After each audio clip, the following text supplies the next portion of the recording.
Hello, HGC. My name is Nathan Ball, Head of Game Design at AdInMo, and today I'm going to be talking to you about designing in-game play ads and why they're perfect for hyper-casual games. So let's get into it. Before we start, just a quick overview of what I'm going to be talking about today. So I'm going to be covering 8 core tips, which I've learned during my time integrating in-game play ads with various mobile developers and games. And then I'm going to be talking about why this new ad format is a perfect match for hyper-casual games, and why, if you are a hyper-casual game developer, that you should consider implementing in-game play ads in your next project. But first, a bit of background. So who are we? We are AdInMo. We're an ad tech company, and we provide an in-game play monetization service for mobile game developers. We do this using our SDK, which is free to download on our website and is compatible with both the Unity and Unreal game engines. And you can use that SDK to place in-game play ads in your mobile games. And now some of you may be thinking, what are in-game play ads? Never heard of them before. And that's a fair question. They are a relatively new phenomenon. So I did think it would be best to kind of cover exactly what they are before we delve into the nitty-gritty of designing them. So the easiest way I've found to describe what in-game play ads are is through the lens of traditional mobile game ads. So I've got a couple of examples of those here. On the left, we've got a banner ad, and on the right, an interstitial video ad. And now, if you're familiar with mobile games at all, then you'll undoubtedly have seen hundreds of ads like these in your time. And just looking at these two images, the issues with these kind of ads are immediately apparent. So on the left here, you've got Angry Birds, beautiful game, lovely art style.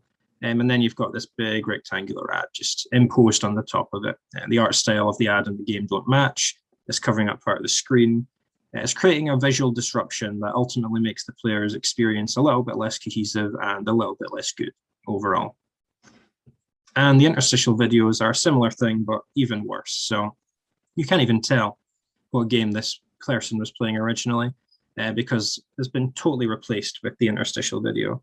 They've been taken out of the experience that you carefully crafted for them and placed into another one for about 30 seconds on average, where they're looking at a different art style, a different game, having a different experience. It's just totally disconnected from your original game. So both of these methods of advertising share similar problems in that they disrupt the player's experience and make it just a little bit worse overall. And in-game play ads are very much a response to that style of advertising. We seek to be a non-disruptive ad format, and one that's naturally integrated into the game rather than being superimposed on top of it. So I've got some examples here. I've got ads placed on billboards in a city setting, ads on signs around the edge of a sports stadium, and ads on a sort of trailing banner being pulled across the screen by a plane. Now, these are all objects that exist within the game's world, like anything else in the game. So ads placed on them feel natural. They feel like they belong. They feel like they're actually built into the game and not placed on top of it. And we recently ran a consumer survey in association with Pocket Gamer, where we asked different mobile gamers to compare in-game play ads with traditional mobile ads. And 70% of them said that in-game play ads provided a smoother gaming experience. And that's exactly what we're going for. We're trying to minimize the disruption, effectively negate the disruption in most cases, by building ads directly into the game world itself. So why would you want to monetize with in-game play ads now that you know what they are? Well, there's 3 main reasons for this.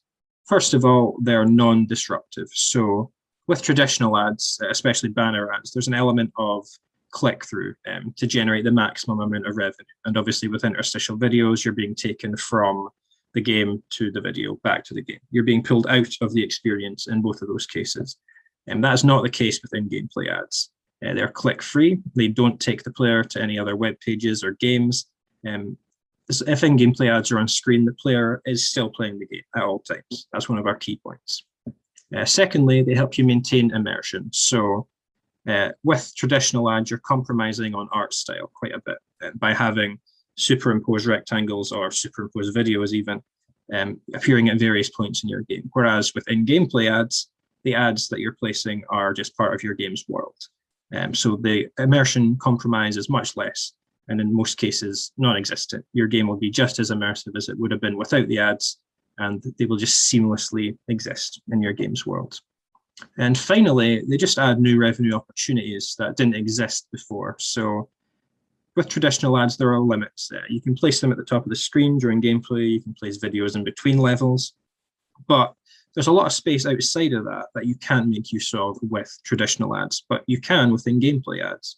You can take advantage of different parts of your game's levels, different screens like menus, etc., all within gameplay ads. So you can definitely tap into new revenue space that you didn't have before. Now, you don't need to take my word for why you should monetize within gameplay brand ads, though, because we recently ran a survey of mobile game developers, again in association with Pocket Gamer, and the key trends that we extrapolated from that survey definitely seem to be pointing towards in-gameplay ads being on the up and up in the future. So one question we asked developers what they believed the key trends in the mobile games industry so far this year were. I'm sure no one will be surprised to hear here that 40% of developers noted hyper-casual games as the biggest trend so far. Yeah, definitely. But 20% noted that in-game non-interruptive advertising was a big trend as well. So you can see it's kind of creeping up there. Now, we also asked developers what their top 3 features when integrating with a monetization platform were. And the clear winner, as you can see from this graph on the right, is that the ads don't interrupt gameplay. So non-interruptive, non-disruptive advertising is definitely becoming more of a talking point, more of a thing developers are considering. And now is definitely the time to get involved if you're interested. So just one more thing before we get into the actual design tips. How do in-gameplay ads work? Because it is quite different to traditional ads, and it's important to understand the way they work because obviously when you're placing them, you want them to be effective at generating revenue, and you can't do that if you don't understand how they work. So, as I mentioned, in-gameplay ads don't generate revenue based on click-through. They generate it based on viewable impressions. So, to generate an impression, an ad placement in your game needs to be on screen for a certain amount of time, at a certain size, and at a certain angle to the player. And if all 3 of those criteria are met, then that ad will generate an impression. And that impression will translate directly into revenue for you. So when you're placing in-gameplay ads, you need to be mindful of their size, how long they'll be on the screen for, and what angle the player will be seeing them from. So now that we've gone over all the background, it's time to get into the tips. So I've split these into 2 different categories. I've got technical tips and artistic tips. The technical tips are about how you can place your ads in such a way that you generate the most revenue possible out of them. Whereas the artistic tips cover how you can blend your ads into your game and make them as non-disruptive and seamless as you possibly can. So let's cover the technical tips first. Tip number 1 is to place your ads where players spend the most time in your game. So as we've mentioned, in-gameplay ads generate revenue based on impressions, and the longer an ad's on screen for, the more impressions it will generate. So you want to be placing your ads on screens where the player is going to be spending a lot of time, naturally. If you're a mobile game developer, you're probably using analytics, and you can probably just delve into that data to find out which screens your players are spending the most time on. But some good common examples of screens that players spend a lot of time on are character customization screens, main menu screens, and level select screens. So either screens where players spend a lot of time all at once, like character customization screens, or screens that the player returns to throughout their time with the game, like main menus, level selects, that kind of thing. Tip number 2 is to take advantage of static screens. So one of the possible issues within gameplay advertising is that in games where the player has freedom of movement, they can control where the camera's pointing, where their character is going, etc. It can be tricky to get consistent impressions because you can't directly control where they're going to look. So they might turn their camera in such a way that they only see a little bit of an ad, and that's not enough for an impression. Or they look at it at the wrong angle, etc. So there are difficulties in sort of 3D free roaming games. Which is why static screens are such a gift when you're integrating in gameplay ads, because you know that that view isn't going to change at all, and you know that any ads you place on there will definitely be generating impressions as long as the player is on that screen. So yeah, examples of these are things like menu screens, and a lot of puzzle games tend to take place on a single screen as well. Most games have at least one or two static screens, so have a look. And if you do have a couple in your game, then you could be generating quite a lot of impressions on those. Tip number 3 is to reuse ad placement keys in fast-moving games. So the way it works is that you have your AdInMo SDK attached to your editor of choice, and you also have the AdInMo portal. And in the portal, you can generate ad placement keys, bring them over into the SDK, and attach them to your ad placements. And that's how the ads are programmatically delivered into your game. You can give the different ad placements the same ad placement key, however. And if you do this, then those placements will always show the same ad in game. And this also lets them generate impressions cumulatively as well. So for example, if you're playing a really fast-paced game like this endless runner on the right here, and one ad isn't enough on its own because the player goes by it so fast, maybe it's only there for half a second, but then the ad immediately after it has the same placement key and is on for another half a second. And then together, those two placements will generate an impression where neither of them could on their own. So that's a really useful tactic to use in fast-paced games like endless runners, racing games, etc. You can also use this tip artistically as well.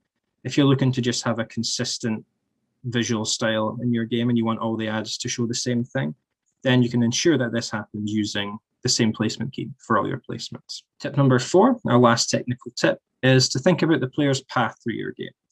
This is mostly applicable to 3D games, games like shooters, etc. Games where there are routes on your maps that are used a lot more than others. You've probably designed it so that this is the case. You probably place trails of coins, arrows on the walls, power-ups, etc., to encourage players to take certain routes over others. And if you know what these routes are, and you know that players do take them more often than other routes, then placing your ads on and around these routes is a great way to generate a lot of impressions because you know that the player will be on them. It also helps with the angle criteria as well. If you know the player will be approaching from a certain direction, you can place your ads in a way that the player will definitely be seeing them at the right angle, and there's no chance of a failure due to that. Okay, so that was the technical tips. Let's move on to the artistic ones. Tip number 5 is to consider your game's world and environment. So this is usually the first thing I think about when I'm doing a new integration. I think about the game's world, sort of where it's set, what time period it's set as well, and think about where in that setting ads would make sense to appear. Now, sometimes this is quite easy. Like in this game on the right, this is an urban setting in a sort of high-rise office building. And that's the kind of environment where you see ads all the time, as billboards, posters, etc.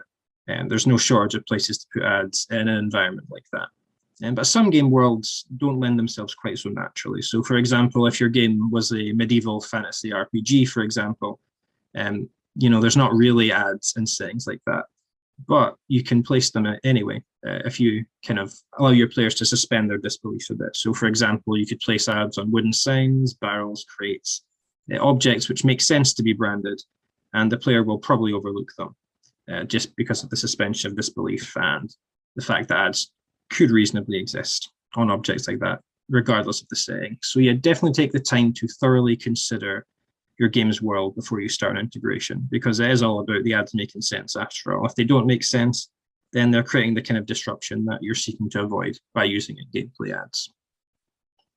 Tip number 6 is to make use of background layers where possible. So in a similar way to static screens, background layers are just an absolute gift for placing in gameplay ads. These are contextual layers. They tend to just be kind of a static piece of art that provides some visual context for the game's world and doesn't really take any part in gameplay at all, which means it's ideal for in-gameplay ads because you can place ads there and it'll have no real effect on the gameplay, which is ideal. It won't be disrupting the player's experience at all. And backgrounds are also often visible for the duration of the levels that they appear in. So if you place ads in background layers, they'll probably get a lot of screen time as well, and thus generate you a lot of impressions.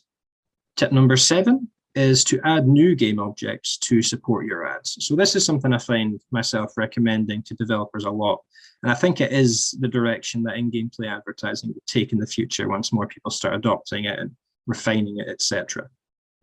Basically, not every game has great locations for in-gameplay ads, but you can create opportunities for ads by placing new objects in your game. For example, you've got this game over here. You've got an ad on a trailing banner on a plane, and it's flying across the screen, and it's quite a dynamic and interesting ad experience for the player. And now, none of those objects, the plane, the banner, etc., existed in the game before the developer did their in-game play integration, but they added it to support the ad specifically, and the result was a great ad experience that's interesting and a lot different than what you'd see with traditional ads. They managed to develop their game's world and their ad strategy in a single move, so it was a very efficient way of just enhancing the game across all axes.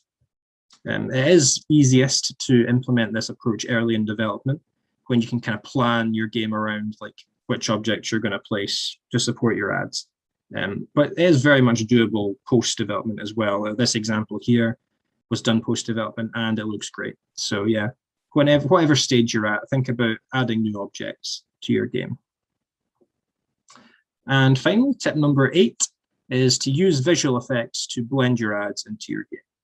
Now, this is one of the big advantages that in-game play ads have over traditional ads, that you can actually interact with them like any other game object. You can't interact with traditional ads, they just exist on top of your game. But in-game play ads are actual objects within your game, and thus you can do things like apply shaders, lighting effects, etc. to them to make them feel more part of your game's world. So in this example on the right, the scene is kind of a dimly lit city street, and this ad in the background has been adjusted so that it is on the same sort of level of lighting as the rest of the scene. And thus it blends in really well, it looks perfectly natural. If you weren't able to do this, then the ad would probably be quite bright and stand out and not create as seamless an experience for the player. So yeah, the fact that you can interact directly with your ads using in-game play advertising is a great mark in its favor, and it lets you create a much subtler ad experience that doesn't compromise your revenue at all. So now that we've covered the tips, why are in-game play ads perfect for hyper-casual games? The moment I'm sure many of you have been waiting for. I've got kind of 5 reasons for this. So first of all, hyper-casual games tend to have simple and abstract art styles. They tend to have lots of block colors, simple objects, and oftentimes kind of voidy, monocolored backgrounds. And because of this, there's a lot of room in hyper-casual games for ad-supporting objects. You know, you've got this game on the left here, Helix Jump. The background is just a solid yellow void. And in that void, you could place any number of ad-supporting objects, maybe some hot air balloons, passing planes, etc. So that's one of the great advantages of hyper-casual games with this format, is the simplicity of the games lends itself well to extra additions. Another mark in its favor is that adding objects like this is a lot less time intensive than it would be in other game genres. So as I've mentioned, hyper-casual games tend to have quite simple art styles, a lot of simple polygons and monocolors. So players won't be expecting really detailed object models if you're adding them in. You know, very simple hot air balloon would be acceptable if you wanted to add one. And so it's a very time efficient. You can try different routes, iterate on them, and get the perfect new object for supporting your ads with hyper-casual games. The third thing that hyper-casual games have going for them that makes them great with in-game play ads is that they have a lot of plain, flat surfaces in them. As you can see from all 3 of these examples here, they all use plain, flat surfaces extensively. Most of their objects are plain, flat surfaces, actually. And those kind of surfaces are ideal for in-game play ads. They are kind of some of the best places to put them. So hyper-casual games, even if you don't go through the adding extra objects route that we've discussed initially here, they will naturally have loads of great locations just baked into them, just by virtue of the way they tend to be put together. Next up, customization options are really common in hyper-casual games. Most of them have a similar kind of flow to them, where you complete a few sections of gameplay, get some currency, buy some customization options for your character, customize them, and then repeat. And as I mentioned previously in the tips, character customization screens are some of the best screens for in-game play ads because players tend to spend a lot of time on them. So since most hyper-casual games tend to feature customization screens, most of them naturally have a baked-in great in-game play ad opportunity already. And finally, the fact that hyper-casual games tend to have simple gameplay loops means that if you place an ad in a section of the game, chances are that section will appear later, reused or remixed in a later level. And so you can place just a few placements early on, and those placements will likely appear throughout your game by virtue of the way that assets are repeated and reused in hyper-casual games. So yeah, it's just very efficient to integrate in-gameplay ads into hyper-casual games. There's tons of opportunities to do it, and the two really are just a perfect fit. So that has been my talk. Thank you very much for listening. I hope you found it interesting and useful. If you'd like to learn more about in-gameplay ads, we have a full design guide available on our website, which goes into similar topics that I've just discussed in a bit more detail. We also have a YouTube channel where we post regular content, reviewing games that we've integrated in, reviewing general mobile games, and talking about the same kind of principles that I've discussed here as well. And finally, if you're a developer and what I've said today has piqued your interest, feel free to drop us an email at designclinic@adinmo.com, and we'll take a look at your game and send you an integration doc free of charge where we discuss the best places in your game for in-gameplay ads. I almost guarantee that there'll be a few in there. So thank you very much for listening. I've been Nathan Ball. Are there any questions?